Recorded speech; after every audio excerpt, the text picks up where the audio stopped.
গল্পকথন by Kallol চ্যানেলে আপনারা শুনছেন এরিক মারিয়া রেমার্কের লেখা বিখ্যাত উপন্যাস দ্য নাইট ইন লিসবন। আজ ৬ষ্ঠ পর্ব। অবশেষে একদিন ও হাজির হল। ৬ সপ্তাহের চেষ্টায় আমাদের খুঁজে পেয়েছে। এবার জার্মান দূতাবাসের কাউকে পাঠায়নি। অষ্টাদশ শতাব্দীর গ্রাম্য ছাপের পোশাক গায়ে হোটেলের কামরায় সশরীরে হাজির হল জর্জ ইউরগেন্স, নাৎসি পার্টির অধিনায়ক এবং গোয়েন্দা পুলিশ অধিকর্তা হেলেনের ভাই। লম্বা, বৃষস্কন্ধ, ওজনে ২০০ পাউন্ডের ওপর। অসামরিক পোশাক সত্ত্বেও ১০ গুণ বেশি জার্মান। কঠিন দৃষ্টিতে তাকিয়ে বলল, তাহলে সবই মিথ্যা? অবশ্য গোড়া থেকেই বুঝেছিলাম কিছু গোলমাল আছে। আমি বললাম, তাতে তোমার অবাক হওয়ার কথা নয়। কেন জানি না, তুমি যেখানে যাও সেখানেই পচা ডিমের গন্ধ পাও। হেলেন হেসে ফেলল। জর্জ গর্জে উঠল, হাসি থামাও। আমি বললাম, তুমি চিৎকার থামাও, না হলে জানালা দিয়ে ছুঁড়ে ফেলে দেব। চেষ্টা করেই দেখো না। তুমি বিপদ কেটে গেলেই হিরো সাজো নাকি? যাগে, কি চাও? তোমার তাতে দরকার নেই, বিশ্বাসঘাতক। ঘর থেকে এক্ষুনি বেরিয়ে যাও, আমি আমার বোনের সঙ্গে কথা বলবো। হেলেন আমাকে বলল, তুমি এখানেই থাকবে। ওর আগে কাঁপছিল। ধীরে চেয়ার থেকে উঠে একটি শ্বেত পাথরের অ্যাশট্রে হাতে নিয়ে জর্জকে হেলেন বলল, ওই সুরে আরেকটি কথা বললে এই জিনিসটা তোমার মুখে ছুঁড়ে মারব। ভুলো না, এটা জার্মানি নয়।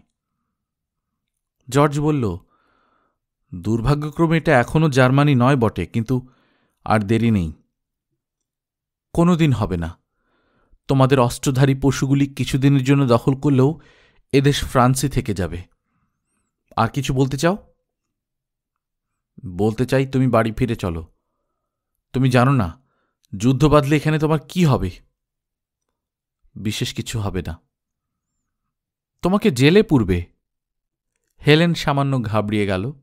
আমি বললাম, হয়তো আমাদের ক্যাম্পে রাখবে, কিন্তু সে ক্যাম্প জার্মানির কনসেন্ট্রেশন ক্যাম্প নয়। জর্জ ভেঙচে বলল, তুমি কি জানো? ভালোই জানি। তোমাদের ক্যাম্পে থাকার অভিজ্ঞতা আমার আছে। জর্জ ঘৃণা ভরে জবাব দিল, ঘৃণ্য কীট কোথাকার! তুমি কনসেন্ট্রেশন ক্যাম্পে ছিলে না, তুমি ছিলে রিহ্যাবিলিটেশন ক্যাম্পে। তবু তোমার সংশোধন হল না, ছাড়া পেতেই গা ঢাকা দিলে। তোমার পরিভাষার তারিফ করি, কিন্তু কেউ যদি তোমাদের গ্রাস এড়াতে পারে, তাকে কি গা ঢাকা দিল বলা চলে? আর কি বলা যায়? নির্দেশ ছিল তুমি জার্মানির বাইরে যাবে না। বিরক্তি বোধের ভঙ্গি করলাম। আমাকে কয়েদ করার ক্ষমতা অর্জনের আগেও জর্জের সঙ্গে এ ধরনের কথা অনেকবার বলেছি, লাভ হয়নি। হেলেন বলল, জর্জ চিরকালই একটা দুর্বল মূর্খ। স্থূলকায় নারীর যেমন সেমিজ প্রয়োজন, ওর প্রয়োজন বর্মধারী দার্শনিক তত্ত্ব।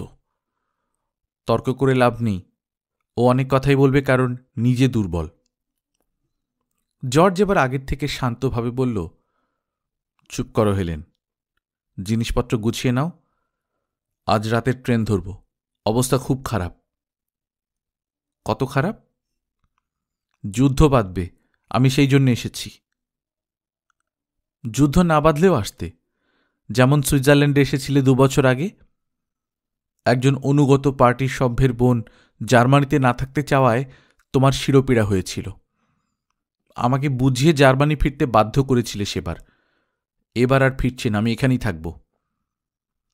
ক্রুদ্ধ দৃষ্টিতে তাকিয়ে জর্জ উত্তর দিল, এই জঘন্য শয়তানটা নিশ্চয়ই সব শিখিয়েছে, না? হেলেন উত্তর দিল, জঘন্য শয়তান? মনে হচ্ছে এক যুগ গালাগালটা শুনিনি, যেন মধ্যযুগের কোনো গালি। না, এই জঘন্য শয়তান আমার স্বামী কিছুই শেখায়নি, ও বরং ফিরে যেতেই বলেছে। অবশ্য ফিরে যাবার জন্য তোমার থেকে ভালো যুক্তি দেখিয়েছিল। আমি তোমার সঙ্গে আলাদা করে কথা বলতে চাই। কোনো লাভ হবে না। তুমি আমার বোন, কিন্তু আমি বিবাহিতা। ওটা রক্তের সম্পর্ক নয়, জর্জ উত্তর দিল। অসনাব্রুক থেকে এত দূর এলাম, তুমি আমাকে বসতেও বলনি। হেলেন হেসে বলল, ঘর আমার নয়, আমার স্বামী ঘর ভাড়া দেয়। আমি বললাম, মহামান্য হিটলারের অনুচর এবং নাৎসি পার্টি অধিনায়কের বসতে দয়া হোক, কিন্তু বেশিক্ষণ বসবেন না। জর্জ আমার দিকে ক্রুদ্ধ দৃষ্টি নিক্ষেপ করে বসল। জীর্ণ কাউচটি ওর ভারে আর্তনাদ করে উঠল। ও বলল, আমি আমার বোনের সঙ্গে কিছু গোপনে কথা বলতে চাই। আমি উত্তর দিলাম, আমাকে যখন গ্রেফতার করিয়েছিলেন তখন কি হেলেনের সঙ্গে নিভৃতে কথা বলতে দিয়েছিলে? ওটা সম্পূর্ণ আলাদা কথা। হেলেন বলল, জর্জ আর ওর পার্টি কমরেডরা যা করে সবই আলাদা। ওদের সঙ্গে মতের অমিল হলে ওরা যখন কাউকে খুন বা গ্রেফতার করে কিংবা কনসেন্ট্রেশন ক্যাম্পে পাঠায়, সে শুধু পিতৃভূমির ঋত সম্মান পুনরুদ্ধার করতে, তাই না জর্জ? ঠিক তাই। জর্জরা সবসময় নির্ভুল, কোনো দ্বিধা বা বিবেকের বালাই নেই। ওরা ওদের নেতা হিটলারের মতো পৃথিবীর সবচেয়ে শান্তিকামী মানুষ। অন্য সবাই কেবল অশান্তি সৃষ্টি করে। ঠিক বলেছি জর্জ? আমাদের সঙ্গে তার কি সম্পর্ক? কোনো সম্পর্ক নেই, আবার আছেও। এই সহিষ্ণুতার নগরীতে আত্মযথার্থ কীর্তন কত হাস্যকর। তুমি সাধারণ নাগরিকের পোশাক পরা সত্ত্বেও একজোড়া বুট পায়ে দিয়েছ, যেন সকলকে বুটে পিষে মারবে। তবু এখনও তোমাদের সে ক্ষমতা হয়নি। যাক, আমাকে নাৎসি মহিলা পার্টির মেম্বার করার আশা ত্যাগ করো। এখন আমার সঙ্গে অন্তত কয়েদির মতো ব্যবহার করতে পারবে না। এখানে নিঃশ্বাস নিয়েও আমার শান্তি, আমি এখানেই থাকব। তোমার জার্মান পাসপোর্ট আছে, যুদ্ধ হবেই, তখন এরা তোমাকে জেলে পুরবে।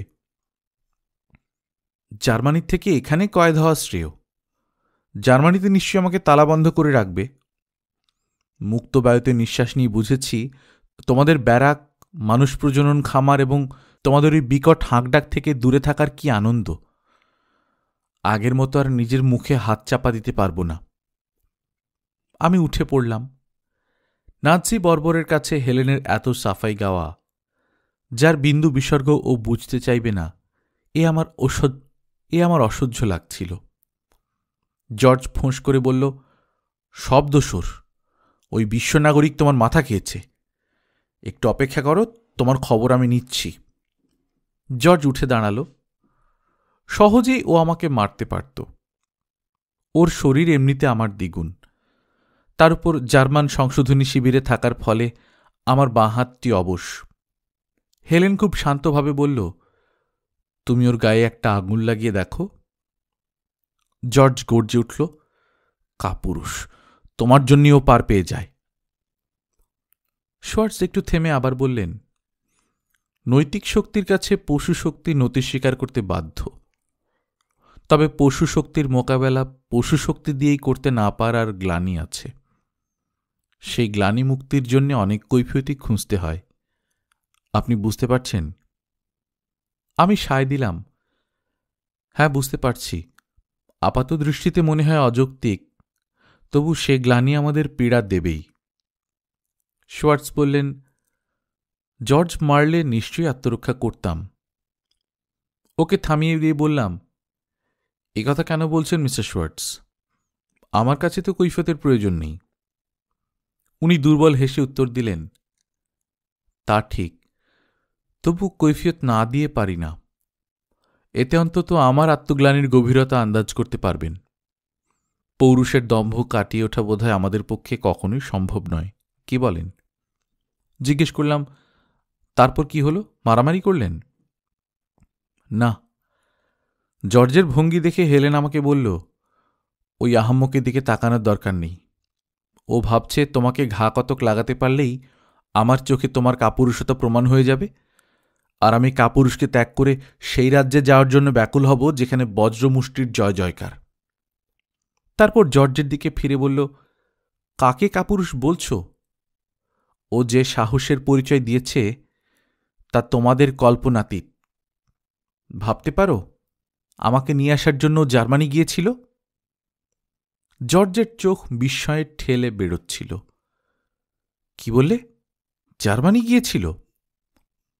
হেলেন এবার ধাতস্থ হয়ে জবাব দিল, ওসব ভুলে যাও, আমি এখানে আছি, এখানেই থাকব। জর্জ আবার জিজ্ঞেস করল, ও তোমাকে নিয়ে আসতে গিয়েছিল? কে সাহায্য করেছে? কেউ না। তুমি অবশ্য কয়েকজন নির্দোষ লোককে গ্রেপ্তার করতে পারলে খুশি হও। হেলেনের ওই মূর্তি কখনো দেখিনি। ঘৃণা এবং বিরক্তিতে সর্বাঙ্গ কাঁপছিল। অপরদিকে জর্জের করাল গ্রাস এড়াতে পেরে বিজয়গর্বে উল্লসিত। আমারও একই অনুভূতি হয়েছিল। তবু সব কিছু ছাপিয়ে উঠেছিল আরেক চিন্তা, প্রতিহিংসা। জর্জ একা, হুইসেল বাজালেও গেস্টাপো আসবে না। কিছু করতেই হবে। কি করব জানি না, ওর সঙ্গে লড়াই করে পারব না। তবু ওকে পৃথিবী থেকে সরাতেই হবে। আইন আদালতের ঝামেলায় যাব না। শয়তানের অবতারের কোনো বিচারের প্রয়োজন নেই। ওকে হত্যা করলে পাপ হবে না। ডজন ডজন নিরপরাধ মানুষ বাঁচবে। মাথা ঘুরতে লাগল। কেন জানি না দরজার দিকে পা বাড়ালাম। হেলেন চেয়ে দেখল, কিছু বলল না। কিছুক্ষণ একা থাকতেই হবে। আমি চলে যাচ্ছি লক্ষ্য করে জর্জ আবার বসল। ঘৃণা ভরে বলল, অবশেষে। দরজা বন্ধ করার শব্দ শুনলাম। সিঁড়ি দিয়ে নিচে নামলাম। অনেক ফ্ল্যাটে দুপুরে খাওয়ার জন্যে মাছ ভাজা হচ্ছে। সিঁড়ির বাঁকে একটা নকশা কাটা বড় বাক্স রয়েছে। আগে কখনো নজর দিইনি। এবার নকশাগুলি খুঁটিয়ে দেখলাম, যেন কিনতে চাই। তারপর প্রায় ঘুম চোখে চলতে লাগলাম। 4 তলার একটি ফ্ল্যাটের দরজা খোলা। সেদিকে তাকিয়ে দেখলাম কাজের লোক বিছানা পরিষ্কার করছে। 3 তলার একটি দরজায় থামলাম। ওই ফ্ল্যাটে ফিশার নামে এক ভদ্রলোক থাকেন। ওর রিভলভার আছে। ওর ধারণা, রিভলভার থাকলে জীবন একটু লঘু ভাব হয়। ফিশার ঘরে ছিলেন না, কিন্তু ঘর খোলা। ওর অবশ্য গোপন রাখার বিশেষ কিছু ছিল না। ওর অপেক্ষায় বসে রইলাম। কোনো স্থির পরিকল্পনা ছিল না, শুধু জানতাম রিভলভারটি ধার নেব। জর্জকে হোটেলে খুন করলে শুধু আমাদের নয়, সব রিফিউজির বিপদ হবে। ভাবতে লাগলাম কি করা যায়। কিছু মনে এলো না। অবশেষে শূন্য দৃষ্টিতে চেয়ে রইলাম। ক্যানারি পাখির গানে ধ্যান ভাঙল। ও জানালা থেকে ঝোলানো একটি খাঁচায় বসে আছে। আগে দেখিনি। এমন সময় হেলেন এলো। এখানে কি করছো? কিছু না। জর্জ কোথায়? চলে গেছে। কতক্ষণ ফিশারের ঘরে বসেছিলাম জানি না, মনে হয় বেশিক্ষণ নয়। জিজ্ঞেস করলাম, ও আবার আসবে? হেলেন উত্তর দিল, জানি না, ও কিন্তু খুব জেদ করছে। তুমি চলে এলে কেন? যাতে আমরা নিভৃতে কথা বলতে পারি? তা নয় হেলেন, ওকে আর সহ্য করতে পারছিলাম না। ঘরের চৌকাঠে দাঁড়িয়ে হেলেন জিজ্ঞেস করল, তুমি আমার উপর বিরক্ত হয়েছ? অত্যন্ত আশ্চর্য হয়ে বললাম, বিরক্ত কেন? জর্জ চলে যাওয়ার পর মনে হলো হয়তো আমার উপর বিরক্ত হয়েছ। আমাকে বিয়ে না করলে তোমার কপালে এ ঝঞ্ঝাট ঘটত না। আমি উত্তর দিলাম, না করলেও হতে পারত, বরং তোমাকে বিয়ে করে কম কষ্ট সইতে হয়েছে। শুধু তোমার খাতিরেই কনসেন্ট্রেশন ক্যাম্পে আমাকে ইলেকট্রিক কাঁটাতারের বেড়ার উপর ঠেলে দেয়নি, কিংবা মাংস ঝোলানোর হুক থেকে ঝুলিয়ে রাখেনি। তোমার উপর আমি বিরক্ত হব কি করে কথা ভাবতে পারলে? হঠাৎ দেখলাম ফিশারের ঘরের জানলা দিয়ে গ্রীষ্মের তাজা রোদ চেস্টনাট পাতার ছাঁকনি ভেদ করে মেঝেতে এসে পড়েছে। সন্ধ্যাবেলা মাথা ধরার মতো আমার হিস্টেরিয়া উবে গেল। অনেকটা স্বাভাবিক হলাম।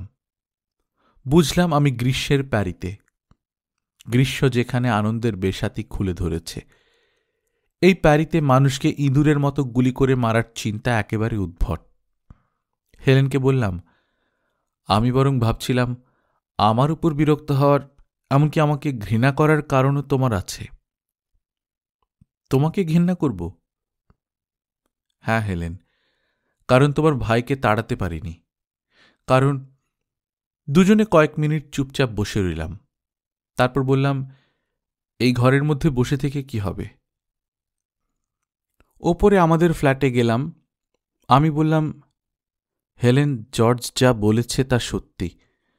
যুদ্ধ বাঁধলে আমরা বিদেশি শত্রু বলে গণ্য হব। তোমার বেলায় সে সম্ভাবনা বেশি। হেলেন ঘরের জানলা খুলতে খুলতে জবাব দিল, মিলিটারি বুট আর ত্রাসের দুর্গন্ধে ঘর ভরে গেছে। কিছু মুক্তবায়ু আসুক। দুপুরের খাবার সময় হয়ে গেছে, চলো বাইরে কোথাও খাবো। আমি বললাম, চলো। প্যারি থেকে যাওয়ার সময়ও হয়েছে। কেন? জর্জ পুলিশকে জানিয়ে দেবে। ও তো তোমার ভুয়া পাসপোর্টের কথা জানে না। সে ঠিক ধরে নেবে, ও আবার আসবে। আসুক, আমি ওকে সামলাব। আমরা আইন মন্ত্রণালয়ের পেছনে একটি ছোট রেস্তোরাঁয় খেতে গেলাম। বিফ, সালাদ আর কফি দিয়ে খাওয়া সারলাম।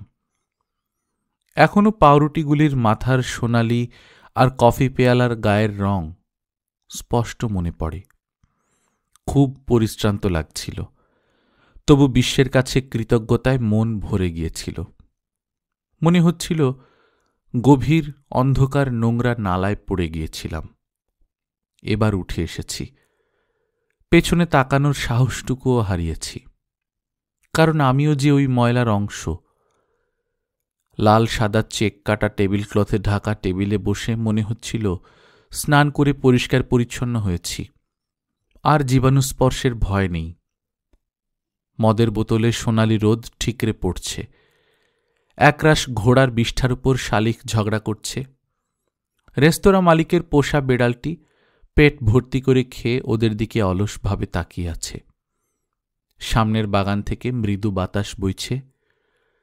স্বপ্নের মতো সুন্দর জীবন। খাওয়া শেষ করে মধু রঙের বিকেলে হাঁটতে হাঁটতে একটি বড় জামা কাপড়ের দোকানের সামনে এসে দাঁড়ালাম। আগে কয়েকবার ওখানে গিয়েছি।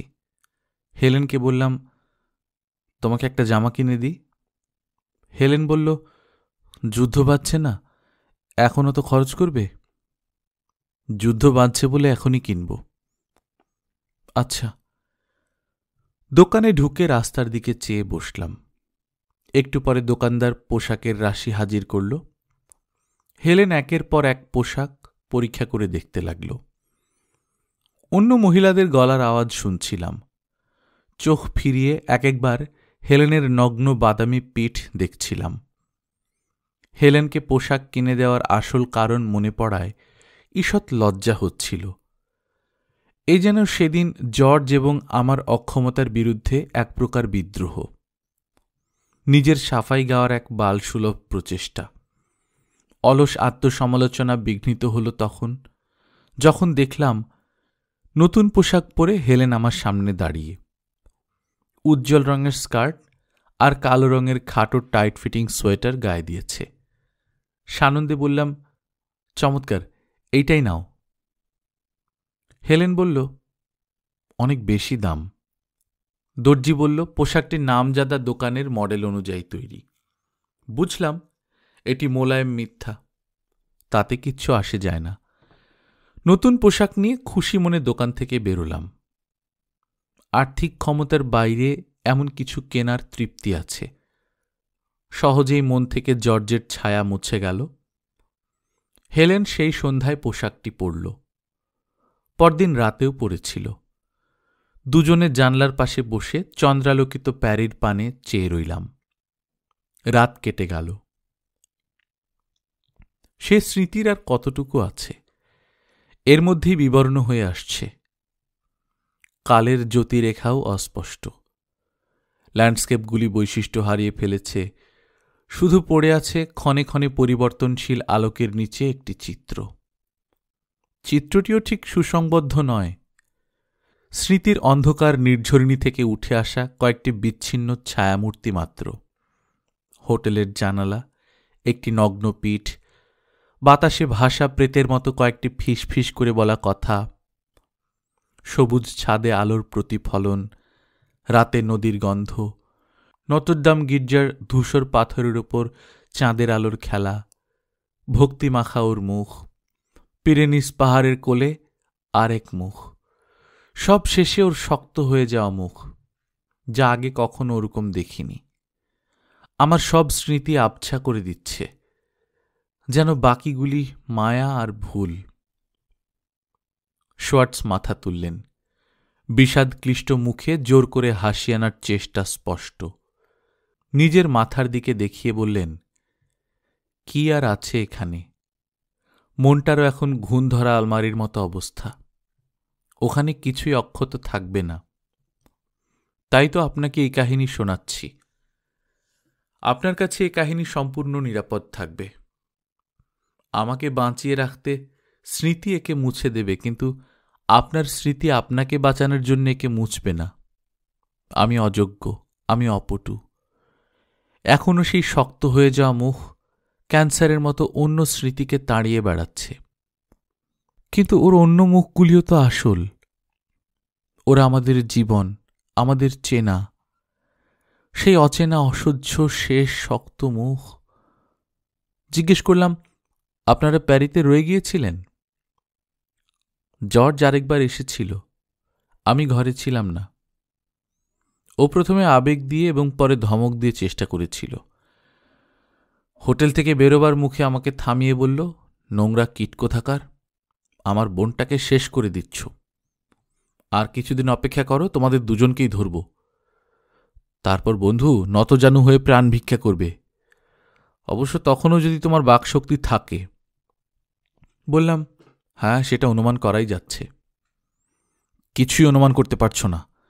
যদি পারতে তো সরে দাঁড়াতে। আর একবার সুযোগ দিচ্ছি, আমার বোন যদি 3 দিনের মধ্যে অস্নাব্রুকে ফিরে যায়, আমি তোমার সব অপরাধ ভুলে যাব। কিন্তু 3 দিনের মধ্যে। আমার বক্তব্য আশা করি তোমাকে বোঝাতে পেরেছি। আমি বললাম, কোনোদিনই তোমার বক্তব্যের সূক্ষ্মতার অপবাদ ছিল না। তাই নাকি? যাক, ভুলো না, আমার বোনের ফিরতেই হবে। ও অসুস্থ। না জানার ভান করো না। আমার চোখে ধুলো দিতে পারবে না, বুঝলে? শুয়োরের বাচ্চা। ওকে ভালো করে দেখলাম। বুঝতে পারলাম না হেলেনকে দেশে ফেরাবার ছুতা হিসেবে ও কথা বলল, না সুইজারল্যান্ড পালাবার যে অজুহাত হেলেন দেখিয়েছিল তার নির্দোষ পুনরাবৃত্তি করল। বললাম, আমি সত্যিই ওর অসুস্থতার বিষয়ে কিছু জানি না। সত্যি জানো না? মিথ্যাবাদী। ওকে শিগগির ডাক্তার দেখানো দরকার। মার্টেন্স জানে, ওকে লিখলেই জানতে পারবে। 2টি লোক হোটেলের লবির খোলা দরজা দিয়ে ভেতরে আসছিল। জর্জ বেরোতে বেরোতে বলল, আর মাত্র 3 দিন, না হলে তোমার প্রাণনাশের দেরি হবে না। আমি শিগগির ফিরব, তবে এবার আসব ইউনিফর্ম পরে। ও লোক দুটির মধ্য দিয়ে মার্চ করে বেরিয়ে গেল। লোক দুটি লবিতে দাঁড়িয়েছিল। ওরা আমার আগে সিঁড়ি দিয়ে উঠে গেল। হেলেন জানলার পাশে দাঁড়িয়েছিল। জিজ্ঞেস করল, জর্জের সঙ্গে দেখা হয়েছে? হ্যাঁ, হয়েছে। ও বলল, অসুস্থতার জন্য তোমার জার্মানি ফিরতেই হবে। মাথা ঝাঁকিয়ে হেলেন উত্তর দিল, অসম্ভব, আমি কিছুতেই ফিরব না। তোমার অসুখ করেছে? পুরো মিথ্যে। আমি জার্মানি থেকে বেরোবার জন্য অসুস্থতার ছল করেছি। জর্জ বলছিল, মার্টেন্সও তোমার অসুস্থতার কথা জানে? হেলেন হেসে জবাব দিল, অবশ্যই জানে। মনে নেই অ্যাসকোনায় থাকতে মার্টেন্স একটা চিঠি লিখেছিল? এই সমস্ত ওর সঙ্গে ব্যবস্থা করে এসেছিলাম। তুমি তাহলে অসুস্থ নও? আমাকে অসুস্থ দেখায়? দেখায় না বটে, কিন্তু সেটাই তো সব নয়। তুমি সত্যি অসুস্থ নও? হেলেন অধীর হয়ে উত্তর দিল, না, আমার অসুখ করেনি। জর্জ আর কি বলল? সেই পুরনো ধমক। তোমাকে কি বলল? একই কথা। মনে হয় না আবার আসবে। ও আসলে এসেছিল কি জন্য? জর্জ মনে করে আমি এখনো ওর সম্পত্তি। ওভাবে ও যা বলবে আমি তাই করতে বাধ্য। ছেলেবেলা থেকেই ওরকম, ভাইরা প্রায়ই ওরকম হয়। ওর ধারণা পরিবারের মঙ্গলের জন্য এসব করছে। আমি ওকে ঘৃণা করি। ওই জন্যে ঘৃণা করি, এটাই যথেষ্ট। ওকেও বলেছি। তবে ওর ধারণা যুদ্ধ হবেই। দুজনে চুপ করে রইলাম। রাস্তায় যানবাহনের শব্দ ক্রমে তীব্রতর হল। আইন মন্ত্রণালয়ের পেছনে একটি গির্জা আকাশের দিকে মাথা তুলল। সমুদ্রের গর্জন সত্ত্বেও যেমন সামুদ্রিক পাখির কলরব শোনা যায়।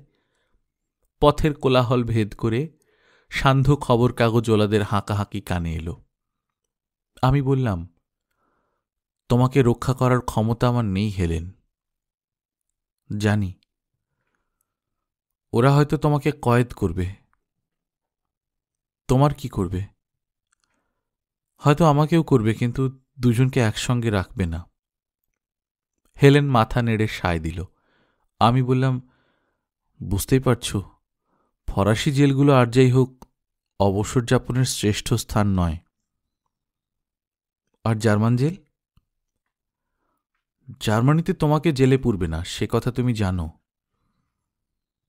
আমি এখানেই থাকব। আমাকে সাবধান করে দিয়ে তুমি তোমার কর্তব্য পালন করেছ। এখন এই ব্যাপারটা ভুলে যাও।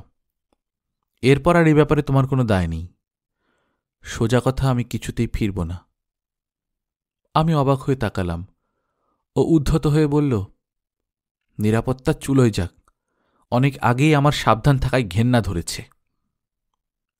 এক হাত দিয়ে ওর কাঁধ জড়িয়ে ধরলাম। ও কথা বলা সহজ হেলেন। আমাকে ঠেলে সরিয়ে দিয়ে আবার চেঁচিয়ে বলল, আর জ্বালিও না। তোমাকে কোনো চিন্তা করতে হবে না, দায়িত্ব নিতে হবে না। আমি নিজের দায় নিজেই বইতে পারব। এমনভাবে তাকালো যেন জর্জের সঙ্গে কথা বলছে।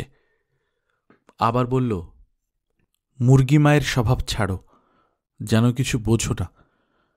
সব দুশ্চিন্তা, ভয় আর দায়িত্ববোধ নিজের উপর প্রয়োগ করো। আমার জন্য ভাবতে হবে না। আমি তোমার কথায় আসিনি। আমি সম্পূর্ণ নিজের ইচ্ছায় এসেছি।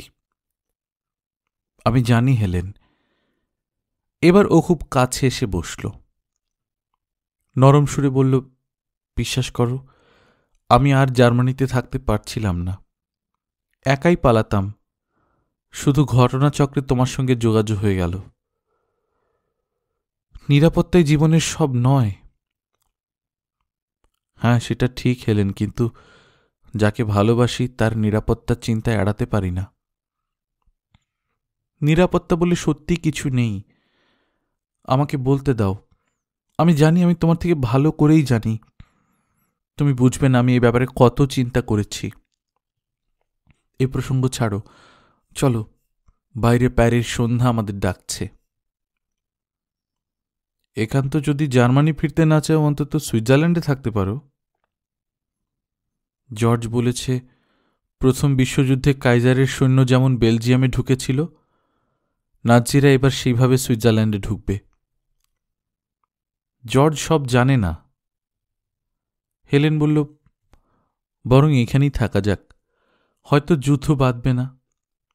হাজার হোক, জর্জ কি করে জানবে ঠিক কখন যুদ্ধ আরম্ভ হবে? আগেও তো যুদ্ধের সম্ভাবনা হয়েছিল, তারপরে তো মিউনিখ চুক্তি। দ্বিতীয় মিউনিখ চুক্তি হতে পারে না? বুঝতে পারলাম না হেলেনের উক্তি বিশ্বাসপ্রসূত না কেবল মনকে শান্ত করার জন্যে বলা। আশার সঙ্গে বিশ্বাস মিললে বিশ্বাস দৃঢ়তর হয়। সেই সন্ধ্যায় আমার বিশ্বাসও দৃঢ়তর হয়েছিল। ভাবলাম, ফ্রান্সের কোনো প্রস্তুতি নেই, যুদ্ধ কি করে করবে? তাছাড়া যে ফ্রান্স চেকোস্লোভাকিয়ায় জার্মান আক্রমণের প্রতিবাদ করেনি, পোলদের পক্ষে কি করে লড়াই করবে? 10 দিন পর বর্ডার বন্ধ হয়ে গেল। যুদ্ধ শুরু হল। আমি জিজ্ঞেস করলাম, আপনারা কি যুদ্ধ বাঁধার সঙ্গে সঙ্গে গ্রেফতার হয়েছিলেন মিস্টার শোয়ার্টস? 1 সপ্তাহ পর। নির্দেশ পেলাম যেন শহর ত্যাগ না করি। সে এক অদ্ভুত পরিহাস। বিগত 5 বছর ওরা শুধু আমাদের তাড়িয়ে দিতে চেয়েছে। হঠাৎ পট পরিবর্তনের ফলে ওরা আর কোথাও যেতে দেবে না। আপনি তখন কোথায়? উত্তর দিলাম, প্যারিতেই। আপনাকে ভেলড্রোমের জেলে আটকে রেখেছিল? হ্যাঁ। আমিও, কিন্তু আপনার মুখ মনে করতে পারছি না।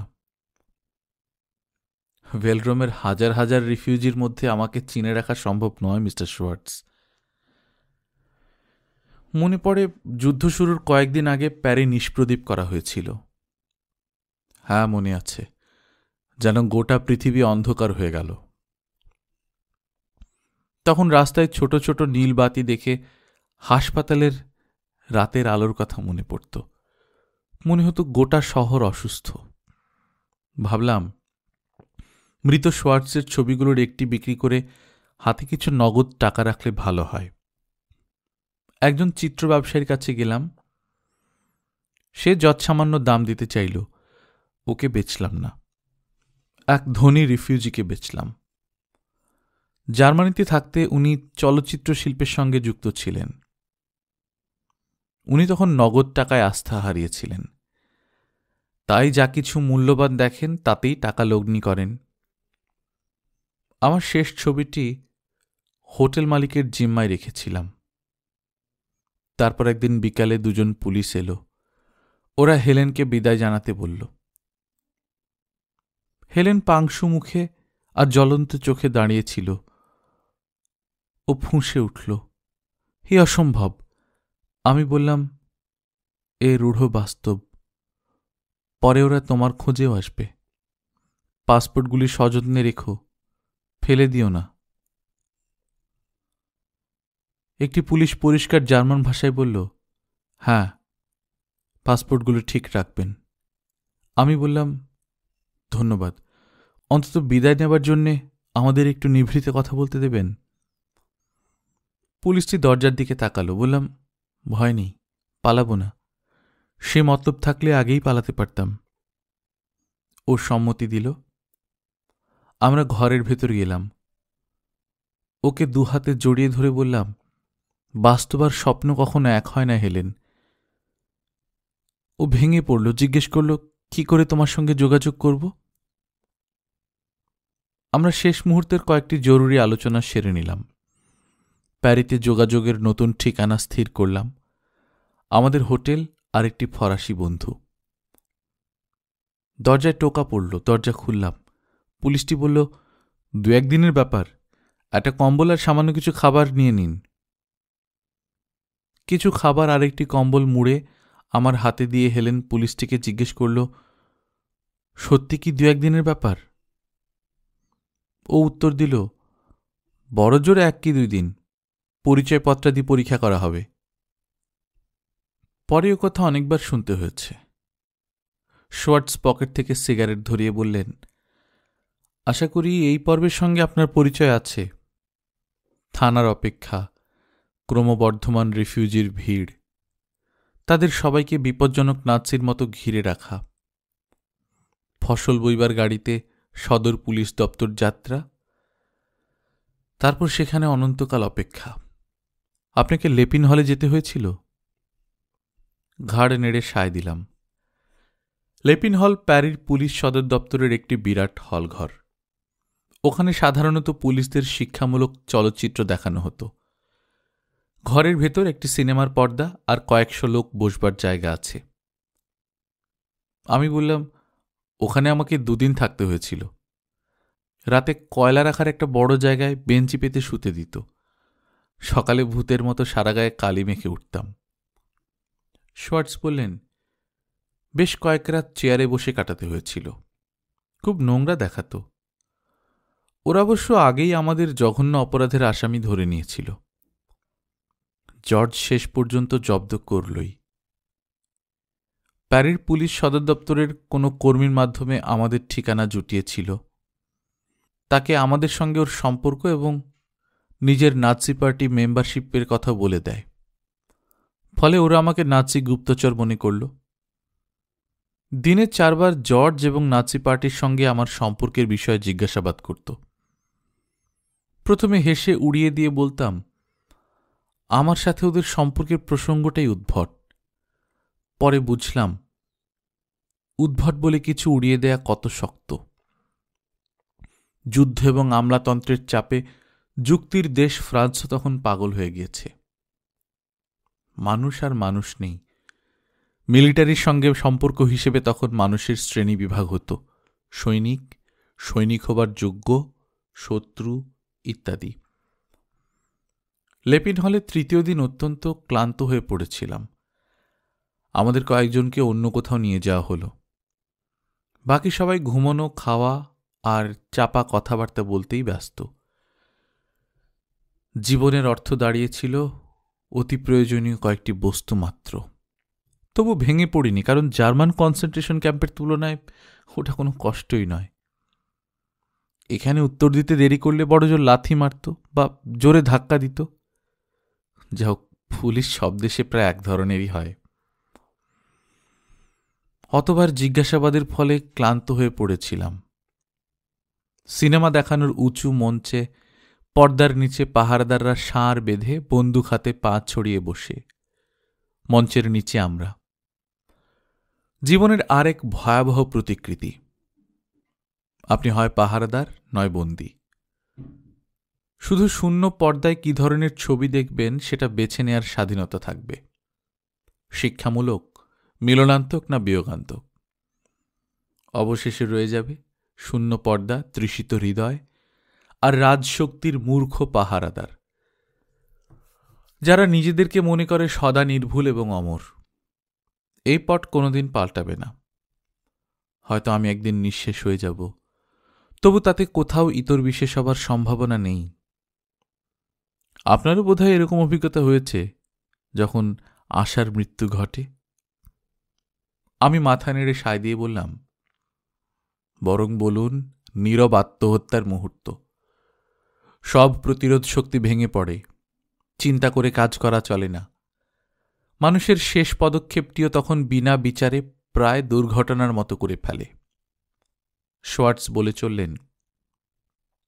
হঠাৎ দরজা খুলে গেল। হলদে রোদ গায়ে মেখে একটি স্ত্রীলোক ঘরে ঢুকল। ওর এক হাতে ঝুড়ি, বগলে মোড়ক করা কিছু কম্বল, অপর হাতের কনুইতে চিতাবাঘের চামড়ার কোট। চলার ধরন দেখে চিনলাম। একটু স্থির হয়ে দাঁড়িয়ে চারপাশে দেখে নিয়ে মানুষের শাড়ির মধ্যে দিয়ে ভালো করে দেখতে দেখতে এগোলো। পাশ দিয়ে চলে গেল, কিন্তু আমাকে দেখতে পেল না। অস্নাব্রুকের গির্জাতেও এরকমই হয়েছিল। আমি ডাকলাম, হেলেন। পেছন ফিরল। আমি উঠে দাঁড়ালাম। ও ক্রুদ্ধস্বরে জিজ্ঞেস করল, ওরা তোমার একই দশা করেছে? বিশেষ কিছু করেনি, কয়লা রাখার জায়গায় ঘুমাতে হয়েছে, তাই কালো হয়ে গেছে। তুমি কি করে এলে?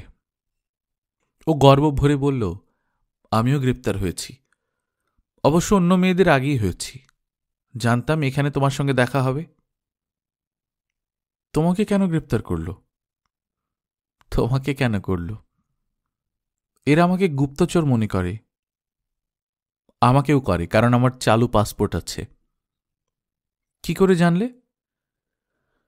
একটু আগেই আমাকে জিজ্ঞাসাবাদ করেছে, ওরাই বলেছে। ওদের মধ্যে মাথায় পমেড মাখা একজন পুলিশ বলেছে ওরা আমাকে গ্রেফতার করতে বাধ্য হয়েছে, কারণ পাসপোর্ট অনুযায়ী আমি প্রকৃত রিফিউজি নই। যাক, কম্বলগুলি এনে বুদ্ধির কাজ করেছ। হেলেন হাতের ঝুড়ি খুলে বলল, যে কটা কম্বল পেয়েছি এনেছি। 2 বোতল কনিয়াকও এনেছি, কাজে লাগবে। এখানে খাবারের কি ব্যবস্থা? কিছু নেই বললেই হয়। অবশ্য কাউকে দিয়ে স্যান্ডউইচ আনালে এরা আপত্তি করে না। হেলেন একটু ঝুঁকে আমাকে ভালো করে দেখে নিয়ে বলল, তোমাকে এক জাহাজ চালানি কাফরি কৃতদাসদের একজন মনে হচ্ছে। স্নান করে পরিষ্কার হতে পারোনি? এখনও পারিনি, তবে তার জন্য এদের অব্যবস্থাই দায়ী, তাও কর্তৃপক্ষের ইচ্ছাকৃত নয়। ঝুড়ি থেকে 1 বোতল কনিয়াক বার করে হেলেন বলল, এসো খাওয়া যাক। বুদ্ধি করে একটা গ্লাসও এনেছি। সভ্যতার প্রতি আমার শ্রদ্ধার্ঘ। হেলেন গ্লাসে কনিয়াক ঢালল। দুজনে খেলাম। বললাম, তোমার গায়ে এখনো গ্রীষ্ম আর মুক্তির গন্ধ লেগে আছে। কি অবস্থা বাইরে? শান্তির দিনগুলির মতোই। কাফেগুলিয়ে ভর্তি, আকাশও নীল। হেলেন এবার মঞ্চের উপর বসা বন্দুকধারী পাহারাদারদের দেখিয়ে বলল, মেলায় বন্দুক তাক করা খেলার কথা মনে পড়ল। একটা খড়ের তৈরি মানুষকে গুলি লাগাতে পারলে 1 বোতল মদ বা একটা সুন্দর অ্যাস্ট্রে। আর এখানে তফাৎ হচ্ছে খড়ের মানুষগুলির হাতেই বন্দুক। ঝুড়ি থেকে হেলেন একটা চিঠি বার করল, বলল, হোটেলের মালকিন শুভেচ্ছা জানিয়েছে। তারপর কয়েকটা ছুরি এবং কাঁটা হাতে নিয়ে আবার বলল, সভ্যতার জয় হোক। হেলেনকে দেখতে পেয়ে খুব আনন্দ হল। তখনও যুদ্ধ বাঁধেনি, হয়তো আমাদের তাড়াতাড়ি ছেড়ে দেবে। পরদিন বিকেলে শুনলাম আমাদের দুজনকে আলাদা জায়গায় রাখা হবে। আমাকে পাঠাবে কোলমবের ক্যাম্পে, হেলেনকে রকেট জেলে। অন্য বিবাহিত নারী এবং পুরুষ বন্দীদেরও আলাদা রাখা হবে। একজন দয়ালু প্রহরীর অনুমতি নিয়ে আমাদের প্রকোষ্ঠে দুজন সারা রাত জেগে কাটালাম। ইতিমধ্যে অনেক বন্দীকে বাইরে পাঠানো হয়েছে। আমাদের নিয়ে কয়েকশো তখনও রয়েছে। কি নিদারুণ পরিহাস! ফ্যাসি বিরোধী ফ্রান্সে তখন অন্য ফ্যাসি বিরোধীদের গ্রেফতার করা হচ্ছিল। ফ্যাসিস্ট জার্মানির কথা মনে পড়ল। হেলেন জিজ্ঞেস করল, ওরা আমাদের দুজনকে আলাদা রাখবে কেন? বলতে পারব না। মনে হয় এই সিদ্ধান্ত নিষ্ঠুরতা থেকে নিচ্ছে না, এটা এক ধরনের বোকামি। একজন স্প্যানিশ বন্দী বলল, নারী পুরুষ একসঙ্গে রাখলে ঝগড়ার মারামারি বাড়বে, তাই আলাদা রাখবে। চিতাবাঘের চামড়ার কোট পরে হেলেন আমার পাশে ঘুমল। কয়েকটা গদি আঁটা বেঞ্চ ছিল, বয়স্ক মহিলারা তাতে শুয়েছিলেন। ওদের একজন হেলেনকে জায়গা দিলেন। ও শুতে চাইল না, বলল, এরপর একা ঘুমোবার অনেক সুযোগ পাব। সে এক অদ্ভুত রাত। ধীরে ধীরে কথাবার্তা থেমে গেল। বুড়িরাও হা হুতাশ থামাল। 1-8 মাঝে মাঝে ফুঁপিয়ে কেঁদেই ঘুমে তলিয়ে গেল। একে একে সব মোমবাতি নিভে গেল। হেলেন আমার কাঁধে মাথা রেখে ঘুমাচ্ছিল। ঘুমের মধ্যে আমাকে দুহাতে জড়িয়ে ধরছিল। মাঝে মাঝে ঘুম ভেঙে আমার কানে কানে কিছু বলল, কখনো শিশুর মতো, কখনো নতুন প্রেমিকার মতো। যেসব কথা দিনে, এমনকি অন্য অবস্থায় রাতেও কোনো স্ত্রীলোক বলতে চায় না। বিচ্ছেদ বেদনা, রক্ত মাংসের কথা, যে রক্তমাংস বিচ্ছেদের সম্ভাবনায় বিদ্রোহী হয়েছে। জগতের আদিম আরতি। আমরা কেন একসঙ্গে থাকতে পারব না? একজনকে কেন আগে যেতে হবে? মৃত্যু কেন আমাদের হাত ধরে টানছে? আমরা যখন অত্যন্ত ক্লান্ত, তখন মৃত্যু কেন এক জায়গা থেকে অন্য জায়গায় আমাদের তাড়িয়ে বেড়াচ্ছে? ক্রমে ওর মাথা আমার কাঁধ থেকে গড়িয়ে কোলের ওপর পড়ল। ওর মাথার নিচে দুহাত পেতে দিলাম। নিভন্ত মোমবাতির আলোয় ওর মুখের দিকে চেয়ে রইলাম। শুনতে পাচ্ছিলাম প্রস্রাবাদীর জায়গা খুঁজে বার করার জন্যে বন্দীদের কয়েকজন প্রায় অন্ধকারে ঠাহর করে কয়লা স্তূপের মধ্য দিয়ে চলেছে। অল্প আলোয় ওদের ছায়া অতিকায় দানবের আকার নিয়ে নেচে বেড়াচ্ছিল। আলোর শেষ শিখাটি নিভে গেলে সর্বগ্রাসী চাপা অন্ধকার নেমে এলো। হেলেন একবার চমকে উঠে বলল, আমি এখানে। ওর কানে কানে বললাম, ভয় নেই, সব ঠিক আছে। ও আমার হাতে চুমু খেয়ে বলল, হ্যাঁ, তুমি তো আছো, সব সময় আমার সঙ্গে থেকো। কানে কানে বললাম, আমি সব সময় তোমার সঙ্গে থাকব, কখনো আলাদা হয়ে গেলেও তোমাকে খুঁজে নেব। প্রায় ঘুমিয়ে ঘুমিয়েই হেলেন জিজ্ঞেস করল, খুঁজে নেবে তো?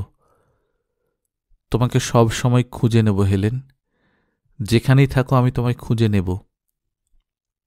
দীর্ঘশ্বাস ফেলে আচ্ছা বলে পাশ ফিরল, কিন্তু ঘুমালো না। মাঝে মাঝে হাতের আঙুলের উপর ঠোঁটের ছোঁয়া পাচ্ছিলাম। একবার মনে হলো আমার হাতে কয়েক ফোঁটা অশ্রু পড়েছে। কিছু বলার ক্ষমতা আমার ছিল না। ভাবলাম, ওকে আগে কখনো এত ভালোবাসিনি। আমি নিশ্চুপ বসেছিলাম। প্রেম আমার সমস্ত সত্তা ছেয়ে দিয়েছিল। তারপর ফ্যাকাশে ধূসর ভোরের আলোয় হেলেনের মুখ দেখে মনে হল ও মৃত্যুর মধ্যে তলিয়ে যাচ্ছে। বাঁচানোর জন্যই ওকে জাগাতে হবে। ও চোখ মেলে জিজ্ঞেস করল, এখানে কফি আর পাউরুটি পাওয়া যাবে? মহানন্দে বললাম, একটা পাহাড়ওয়ালাকে ঘুষ দিয়ে দেখছি জোগাড় করা যায় কিনা। হেলেন চোখ খুলে অবাক হয়ে জিজ্ঞেস করল, ব্যাপার কি? রকম সকম দেখে মনে হচ্ছে লটারি জিতেছ। এবার কি আমাদের ছেড়ে দেবে নাকি?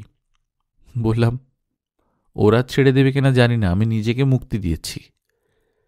হেলেনের মাথা তখন আমার হাতের চেটোর ওপর রয়েছে। ও জিজ্ঞেস করল, ওইভাবে কিছু শাস্তিও পেতে পারো না?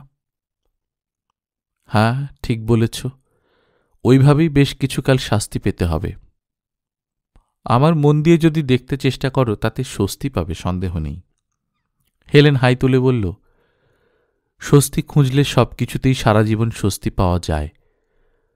ওরা আমাদের গুপ্তচর হিসেবে গুলি করে মারবে না, আপাতত বন্দি করে রাখবে।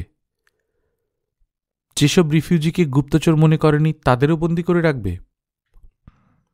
এরা এখন যাকে ধরতে পারবে তাকেই গ্রেপ্তার করবে। ইতিমধ্যে পুরুষ রিফিউজিদের গ্রেপ্তার শেষ হয়েছে। হেলেন এবার প্রায় উঠে বসে জিজ্ঞেস করল, তাহলে গুপ্তচরের সঙ্গে অন্য রিফিউজির তফাৎ কি? অন্য রিফিউজিদের হয়তো আগে ছেড়ে দেবে। তা বলা যায় না, হয়তো গুপ্তচর বলেই আমাদের সঙ্গে ভালো ব্যবহার করবে। এটা দুরাশা হেলেন। হেলেন সজোরে মাথা ঝাঁকিয়ে বলল, দুরাশা নয়, অভিজ্ঞতা। তুমি কি জানো না, এই শতাব্দীতে নিরপরাধী জঘন্যতম অপরাধী এবং কঠিনতম সাজা পায়। ভেবেছিলাম দুটি দেশে গ্রেপ্তার হয়ে চৈতন্য হয়েছে। হয়তো তোমার সুবিচারের স্বপ্ন। আর কনিক আছে? কনিক আর কেক আছে। দাও দুইটাই। মনে হচ্ছে আমাদের কপালে অনেক অ্যাডভেঞ্চার আছে। ওকে কনিক দিয়ে বললাম, তোমার জীবন দর্শন মন্দ নয়, ওইটাই একমাত্র রাস্তা। তুমি কি বিরক্তি সয়ে মরতে চাও?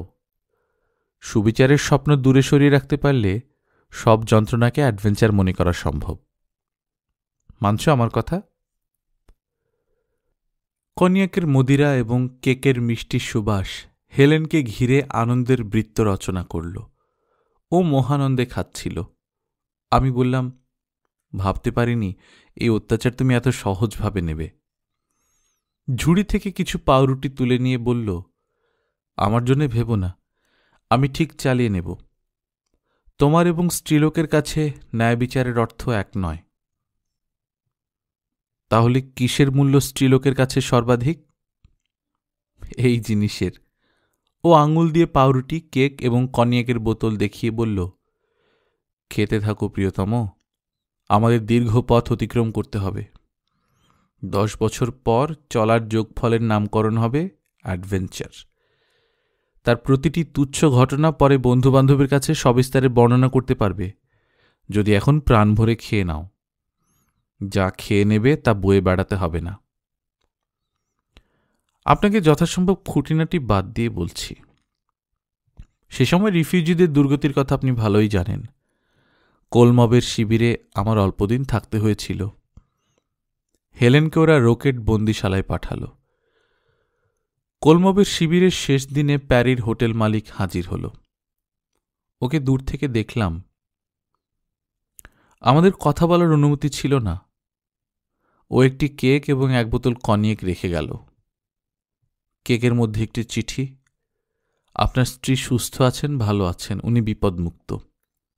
আশা করছেন ওকে পিরেনিস পাহাড়ের কোলে নির্মীয়মান নারীবন্দী শিবিরে পাঠানো হবে। আমাদের হোটেলের মাধ্যমে যোগাযোগ করবেন।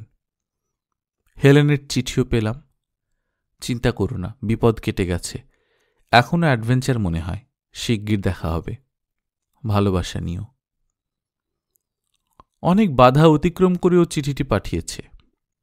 আন্দাজ করতে পারলাম না কি করে পারল। পরে জেনেছিলাম পুলিশ সদর দপ্তরে বলেছিল হোটেলে কিছু অতি প্রয়োজনীয় কাগজপত্র ফেলে এসেছে। এক পুলিশের পাহারায় ওকে কাগজপত্র আনতে যাওয়ার অনুমতি দেয়া হয়। তখনও হোটেল মালিকের হাতে চিঠি আর আমার কাছে পৌঁছাবার নির্দেশ তার কানে কানে বলে দেয়। পুলিশটির মনে প্রেমিক প্রেমিকার প্রতি দুর্বলতা ছিল, তাই সে ইচ্ছা করেই পেছন ফিরে রইল ততক্ষণ। হেলেন হোটেল থেকে ফিরল কাগজপত্রের বদলে সেন্ট, কয়েক বোতল কনিয়াক এবং ঝুড়ি ভর্তি খাবার দাবার নিয়ে। খেতে বড় ভালোবাসত। অবাক লাগতো এত খেয়েও কি করে স্লিম থাকত। আমাদের সুদিনে রাতে ঘুম ভেঙে বিছানায় ওর জায়গায় ফাঁকা দেখলেই বুঝতাম হেলেন কোথায়। ও তখন ঘরের এক কোণে মহাতৃপ্তিতে মাংসের হাড় চিবুচ্ছে আর মদ দিয়ে গলা ভেজাচ্ছে। চাঁদনি রাতে ওর হাসি মুখে আনন্দ উপচে পড়ছে। বিড়ালের মতো ওর খিদে পেত গভীর রাতে। মিথ্যা ও চেলায় হোটেলে ফেরার দিন পুলিশটাকে অত্যন্ত তাড়া দিচ্ছিল। হোটেলের মালকিন তখন সুস্বাদু কেক বেক করছিল। হেলেন সেই গরম গরম কেক না নিয়ে কিছুতেই ফিরবে না। শেষে পুলিশকে অপেক্ষা করতে হলো। হেলেন কয়েকটি গরম কেক নিয়ে ফিরল, সঙ্গে কিছু পেপার ন্যাপকিন নিতেও ভোলেনি। পরদিন আমাদের গাড়ি ভর্তি করে পিরেনিস পাহাড়ের দিকে নিয়ে চলল। শুরু হলো ত্রাস, আমলাতন্ত্রের নিষ্ঠুরতা, হতাশা, পলায়ন, মিলন এবং প্রেমের মহাকাব্য। গল্পকথন বাই কল্লোল চ্যানেল আপনারা শুনছেন এরিক মারিয়া রেমার্কের লেখা দ্য নাইট ইন লিসবন। আজ ৬ষ্ঠ পর্ব। আমরা নিয়মিত গল্প পাঠ করে শোনাচ্ছি। আপনারা যারা প্রথমবার মতো শুনছেন কাইন্ডলি সাবস্ক্রাইব করে নেবেন। গল্প পাঠ ভালো লাগলে বন্ধুদের সঙ্গে শেয়ার করবেন। নিজে ভালো থাকবেন, আশেপাশের লোকজনকে ভালো রাখবেন। টাটা।